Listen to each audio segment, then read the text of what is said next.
My name's Joseph Graber, and I'm the host for a documentary series about the Amish. It's called Breaking the Silence, My Amish Story. We released it in 2018.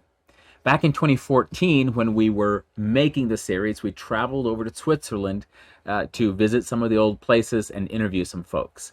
While we were there, I had hoped to meet and interview Pastor Paul Veraguth, and then it seemed as if we may not be able to meet, that he would be out of state while we were there. So he, before we got there, went to Trachselwald Castle and actually gave an interview to a camera. He took a cameraman with him and spoke to the camera, and he got it all ready and sent it to me. And so I used part of that for the documentary. You see part of it, but I wanted to just share the full talk that he sent to me that day. And then the good news is I also actually got to meet with him later and interview him again, and we got to chat for a while together. But listen to what Pastor Paul sent to me from Castle Trachselwald. Greetings from Switzerland. I'm Paul Veraguth, pastor of the Reformed Church in the canton of Bern. I live close to Thun, which actually belongs to the Bernese Oberland. And I often visit this place, the Castle of Trachselwald, because my ancestors were also some of those persecuted Anabaptists who came from this area here where the castle is standing and is representing. When I'm here, and as I said, I'm often here, then I feel actually the cloud of witnesses. I have a look to the prison tower from here.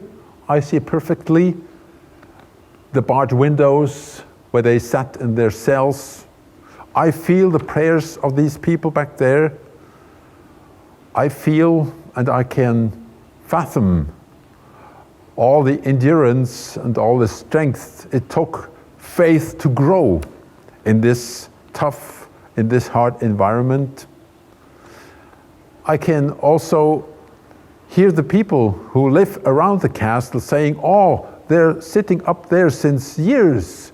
Some of them we know, some others we don't know, but we have compassion with the people who have to sit there just for reasons of their specific belief they had.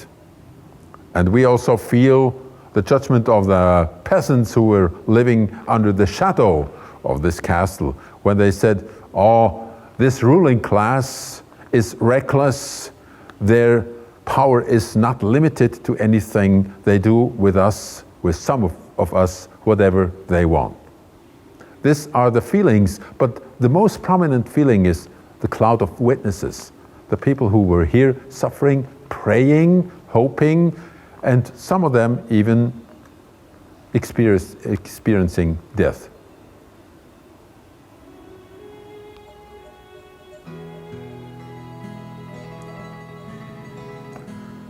This persecution story went on and on through centuries until a very known man in Europe stopped it. It was Napoleon, who overran Switzerland and who brought freedom of religion.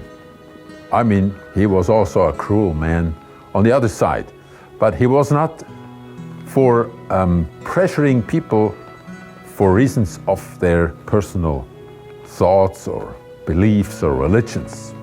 So after Napoleon was in Switzerland, this dungeon was empty, the prisoners were released, and then something very strange happened. Something we hardly can understand. Maybe psychologists can explain it. Being freed from the dungeon, some, or even many of the Anabaptists created a new prison. Maybe the feeling of being rejected was so much part of their own thinking. It became part of their thinking, or centuries in shackles were internalized in patterns of thought. So they became even part of reading the scripture. They still felt some shackles and maybe projected it into the Bible, into the scripture. So we have prisoners under the law of tradition. A tradition that should secure them for not going over to the other side and becoming persecutors as they had experienced. The tradition should save them from going into the world and becoming persecutors. But by upholding those traditions in such a way, in such a lawful way, in such a strict manner, they produced a new prison. This is very strange. At the same time, we can somehow understand how it happened. This very tradition with the idea to keep the Anabaptists clean from coming to power or even abusing power, this very tradition consisting in laws, in orders, in principles, or all sorts of regulations, it became a power by itself. And it started to enslave the people or to imprison the people again. This was not a prison consisting in rocks or timbers and bars, but it was a spiritual prison. And the people who were kept in there had a hard time to escape. It was always impossible to get out of this new prison. Now we should not forget, but rather keep in mind that it weren't just the Amish people who started this shunning and banning other people, but the root was among the Mennonites. Menno Simons from Holland, who was the first to shun. He started with this process of victims becoming offenders, as Peter Huber points it out in his book. He placed all the Swiss brethren, who were mainly Amish people, he placed them under a general or extensive or universal ban. That means the North, Holland and North Germany, was setting the south, seen from the north, Switzerland is in the south, was setting those people under this universal ban. And this is another route of banning the evil being the Mennonites now, and not becoming like them, because once they escaped from the state prison, they were banned by their Mennonite brothers. So they don't want to become one of them for all the time and all eternity. When I learned this, when I heard first about this fact, I had a clearer picture as to why there are these animosities from Amish side towards all the Mennonites. And I have to confess, I can understand it.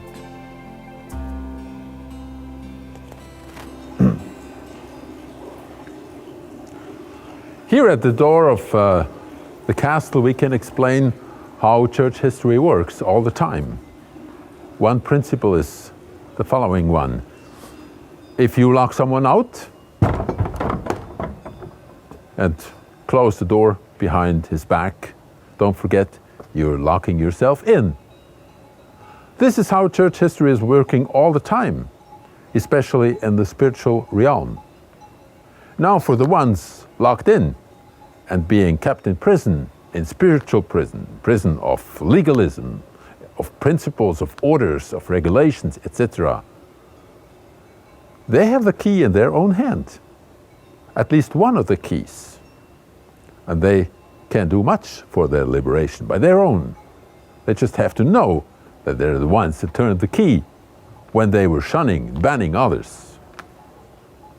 So by opening the door, they would respect forgiveness, in understanding of other people, of other ways to follow Christ, to believe in Him. So there is no reason why those doors should not be opened wide in the future. This is a short address to all those who still are working and maybe not came to an end with their tragic history of persecution among the Amish people.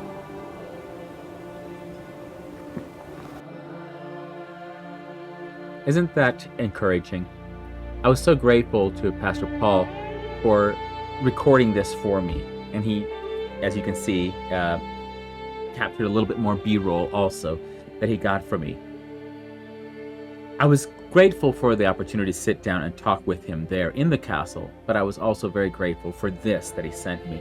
It was a real blessing. And the picture of the door was especially meaningful to me as a pastor myself, and understanding how quickly Christians can shut the door on each other and try to shut someone out, not realizing that they're shutting themselves in. And how important it is for us to understand that the Christ that lives within us as believers actually loves all the people of the world and wants to reach each of them. And so when we close the door, we are trying to shut the Christ that's within us off from being able to reach those people. And that's not healthy. We do need each other. So that was my encouragement that I got with Pastor Paul, and I really enjoyed the time with him there. And I'm grateful for this. And I just wanted to share it with all of you as a whole piece, because we use bits and pieces of it in the actual documentary that we released back in 2018. Blessings.